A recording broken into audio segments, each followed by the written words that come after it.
Hello guys, welcome in my class and welcome in my YouTube channel तैयारी for dreams. आज हमारा lecture 36 है। हमारी इंग्लिश की सीरीज़ चल रही है फ्रॉम बिगनिंग। ये क्लासेस आपकी इंग्लिश की तैयारी करने के लिए है फॉर ऑल बैंक एग्ज़ाम जितने भी होते हैं और आपके बेसिक क्लियर करने के लिए है। आज हमारा टॉपिक, कल हमारा टॉपिक था स्टार्ट परसों कंजंक्शन। ये उसी की कंटिन्यूस क्लास चल रही है। फर्स्ट डे हमने बेसिक और 2 रूल किए थे हमारे, और कल हमने अपने अगले रूल किए थे, 6 रूल कंप्लीट कर लिए थे कल हमने, और आज हमारा रूल नंबर 7 से हम स्टार्ट करने वाले हैं। तो आई होप आप सबको अच्छे से समझ में आ रहा होगा कंजंक्शन चैप्टर। और ये कुछ रूल्स हैं जो रह गए थे हमारे। चलो स्टार्ट करते हैं रूल नंबर 7 से। देखो, कल हमने रूल 6 पूरे कर लिए थे अपने। रूल नंबर 7 क्या कहता है? रूल नंबर 7 कहता है, अगर किसी भी सेंटेंस में कंजंक्शन दो और ऑल दो ये दिए हों तो उस सेंटेंस को कैसे कभी भी हम किससे नहीं फॉलो करते, बट से नहीं फॉलो करेंगे। उसकी प्लेस पर हम जो सेकंड कंजंक्शन यूज़ करेंगे ना, वो या तो येट होगा या फिर सिंपल कॉमा होगा। कभी भी हम उसके बाद कभी भी बट नहीं यूज़ करेंगे, एल्स नहीं यूज़ करेंगे, एंड नहीं यूज़ करेंगे, और नहीं यूज़ करेंगे। ये कोई भी कंजंक्शन नहीं यूज़ होगा। दो और ऑल दो के बाद या तो आपका येट यूज़ होगा और या फिर आप सिंपल कॉमा भी लगा सकते हो। चलो लिखो, यहाँ क्या लिखेंगे हम? द कंजंक्शन दो and although are never followed by but, because though and but are obstructive, मतलब ऑपोजिट है अपने आप के। इन दोनों का मतलब ऑपोजिट है। दो का मतलब क्या होता है? इस तरह। तो आपका बट का मतलब क्या हो गया? आपका मीन्स बट क्योंकि these are followed by yet and comma. किससे फॉलो होगा? या तो कॉमा से होगा या फिर आपका येट से फॉलो होगा। फॉर एग्जांपल देखो इसकी एक, जैसे कि दो Ramesh is intelligent but he could not pass the exam. अब इसमें देखो आपकी क्या मिस्टेक है या क्या करेक्शन होगी। देखो, दो इस तरह रमेश इज़ इंटेलिजेंट, हालांकि रमेश इंटेलिजेंट था but he could not pass the exam, but वो पास नहीं कर पाया एग्ज़ाम क्योंकि वो पास नहीं। ये बट नहीं आएगा, यहाँ पर क्या आएगा? या तो लिखेंगे आप yet he could not pass the exam, या फिर आप क्या करेंगे? सिंपली कॉमा लगा देंगे इनके बाद, इंटेलिजेंट के बाद यहाँ पर कॉमा लगा देंगे, he could not pass the exam. Okay, आपने बस यही देखना है क्या क्या नहीं लगता दो और ऑल दो के बाद। बट, एल्स एंड और इज़ आर नॉट यूज्ड। और कौन कौन से यूज होते हैं? येट या फिर एक सिंपल कॉमा। ठीक, यूज्ड। बस इतना ही है आपका ये सेंटेंस। चलो इतना ही ये रूल नंबर 8 कहता है, 7 कहता है। अब रूल नंबर 8 देखो क्या कहता है। रूल नंबर 8 कहता है, अदर और रेदर ये हमेशा अपने साथ क्या लेते हैं? देन लेते हैं। ठीक, बट नहीं लेते अपने साथ, और एनी अदर कंजंक्शन भी नहीं लेते। जैसे कि एक्सपेक्ट हो गया, फ्रॉम हो गया। हम कई बार बोल देते हैं ना कि I have no other aim but to pass this exam, ये सब नहीं यूज़ होगा। क्या होता है हमेशा यूज़? क्या होता है? देन। क्या लिखेंगे? Other and rather. ये किसे फॉलो करते हैं आप दोनों? ये दोनों किसे फॉलो करते हैं? Take, then. ठीक, after them, do not use but और any other conjunction as expect या फिर हो आपका फ्रॉम। आफ्टर दैम कोई भी और कंजंक्शन भी नहीं यूज़ करेंगे, जैसे कि एक्सपेक्ट हो गया या राम हो गया।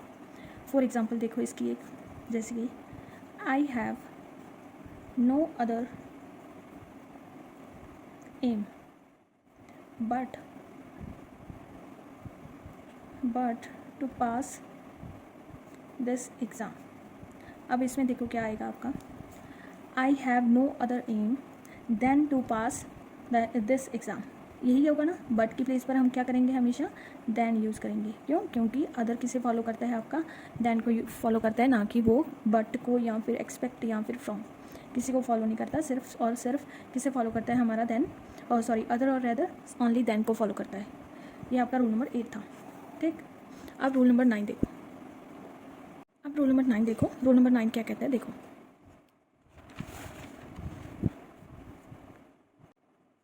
रूल नंबर 9 क्या कहता है, देखो। रूल नंबर 9 कहता है जब भी दो वर्ड हैं आपके, एक तो सेम और एक है सच, ये दोनों वर्ड जब भी एज अ एडजेक्टिव किसी सेंटेंस में यूज़ हुए हों, ठीक, एडजेक्टिव, अगर नाउन कोई थिंग है तो क्या यूज़ करेंगे हम, एज यूज़ करेंगे कंजंक्शन। अगर कोई सच और same adjective as a noun किसी पर्सन के बारे में लिया गया है, ये दोनों वर्ड, तो किसके लिए क्या यूज़ करेंगे, दैट कंजंक्शन यूज़ करेंगे सेंटेंस में। ठीक, समझ में आया? देखो दो वर्ड है, कौन कौन से, सेम और सच। ठीक, ये दोनों एज अ एडजेक्टिव किसी भी सेंटेंस में दिए गए हों। ठीक, जैसे कि he is the same boy. Same boy, boy क्या है, आपका पर्सन है, और सेम उसका क्या है, एडजेक्टिव है। सेम बॉय क्या है, एक नाउन है, उसका एडजेक्टिव कौन सा है, सेम है ना। Same as a adjective use हुआ हो या such as a adjective use हुआ हो किसी भी सेंटेंस में, अगर तो वो नाउन जो है जिसके लिए सेम एडजेक्टिव यूज़ हुआ है या सच एडजेक्टिव यूज़ हुआ है, अगर तो वो नाउन जो पर्सन है तो दैट यूज़ करेंगे। अगर कोई थिंग है तो हम एज यूज़ करेंगे कंजंक्शन उसकी प्लेस पर, मतलब उस सेंटेंस में। देखो क्या लिखेंगे, व्हेन, क्या लिखेंगे, व्हेन द वर्ड्स, कौन से कौन, एक तो सच और एंड सेम, कौन कौन से हैं, such and same, are used as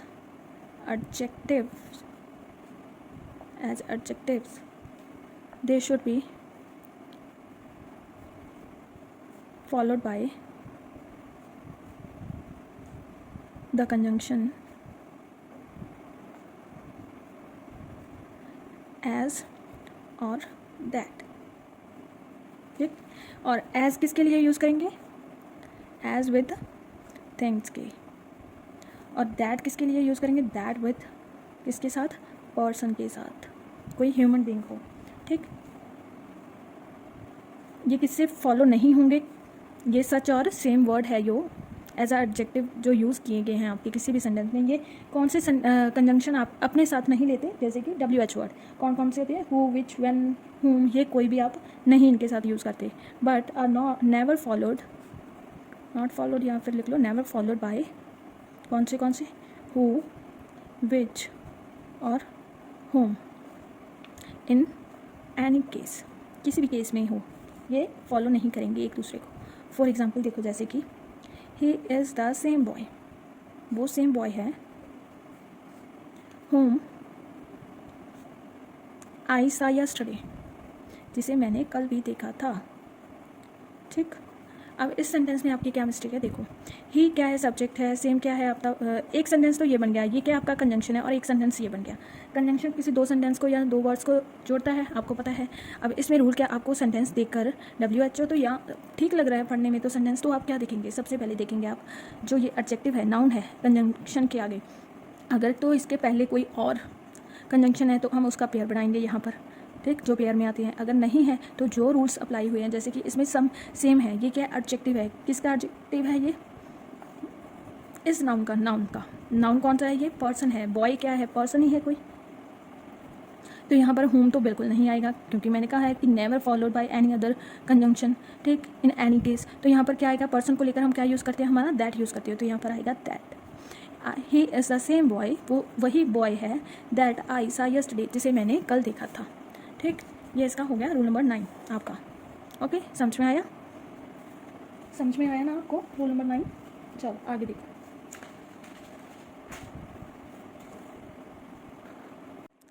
अब रूल नंबर 9 में एक बात आप और ऐड कर लो, sorry for this line I draw.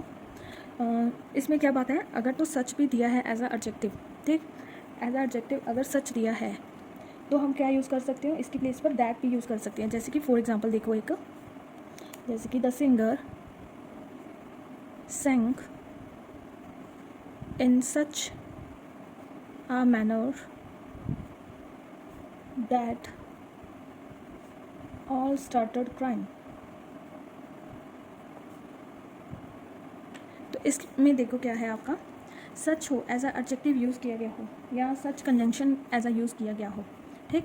तो क्या होता है, आप दैट भी यूज़ कर सकते हो इसका पेयर बनाने के लिए। सच और दैट एक पेयर होते हैं, ठीक।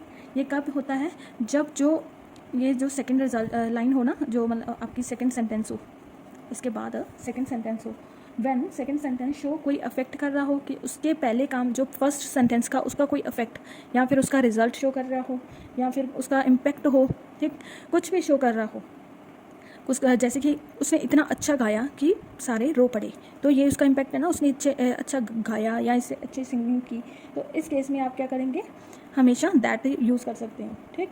सच के साथ दैट यूज़ करते हो, और सच के साथ एज कब यूज़ करते हो, जब एग्जाम्पल हो किसी एग्जाम्पल फॉर फर्स्ट वन के लिए, जहाँ फिर एज अ एडजेक्टिव यूज़ किया गया हो सच हो, ठीक। तब हम क्या यूज़ करते हैं, एज यूज़ करते हैं थिंग्स के लिए। और जब हम क्या करते हैं, कोई इमोशनल इफेक्ट हो या कुछ भी हो, तो हम दैट यूज़ कर सकते हैं। यही है आपका रूल नंबर 9। सच का एक और था, तो वो मैंने आपको क्लियर कर दिया। अब रूल नंबर 10 देखो क्या कहते हैं, ठीक।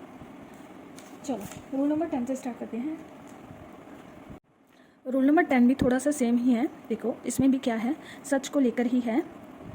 अब इसमें क्या है, रूल नंबर 10 में जो सच वर्ड है, अगर ये एज अ प्रनाउन यूज़ किया गया है सेंटेंस में, तो हम इसके प्लेस पर क्या लगाएंगे, दैट से फॉलो करेंगे, कभी भी एज से फॉलो नहीं करेंगे। अगर एडजेक्टिव एज अ यूज़ हुआ है तो हम एज से यूज़ करेंगे, अगर थिंग है तो इस बात में आप कंफ्यूज मत हो जाना, सच एज दैट। देखो सच के क्या रूल हैं, सच के रूल एक तो ये है, फर्स्ट वन इज़ कि अगर वो एज अ एडजेक्टिव दिया गया है आपको, तो पर्सन है तो आप क्या करेंगे, एज दैट लगाएंगे, अगर कोई थिंक है तो एज लगाएंगे। ये हो गया एक रूल। एंड सेकंड रूल क्या है आपका, देखो अगर दैट किस केस में लगाएंगे, जब कोई इफेक्ट या इम्पैक्ट दिख रहा हो, ठीक, कोई रिजल्ट दिख रहा हो सेकंड सेंटेंस में, तब भी हम सच के साथ किसका पेयर बनाएंगे, दैट का पेयर बनाएंगे। और 10th रूल में भी क्या है आपका, सच एज अ अगर प्रनाउन यूज़ किया गया है किसी भी सेंटेंस में, ठीक, तो हम किसका पेयर बनाएंगे, हमेशा दैट का पेयर बनाएंगे। एज वहाँ नहीं लगेगा, अगर वहाँ पर चाहे आपको नॉन लिविंग थिंग ही दी है, कोई थिंक ही दी है, पर्सन नहीं दिया, तब भी हम क्या करेंगे, दैट का यूज़ करेंगे, एज का यूज़ नहीं करेंगे, ठीक। यही आपका when such word is a used as a pronoun in the beginning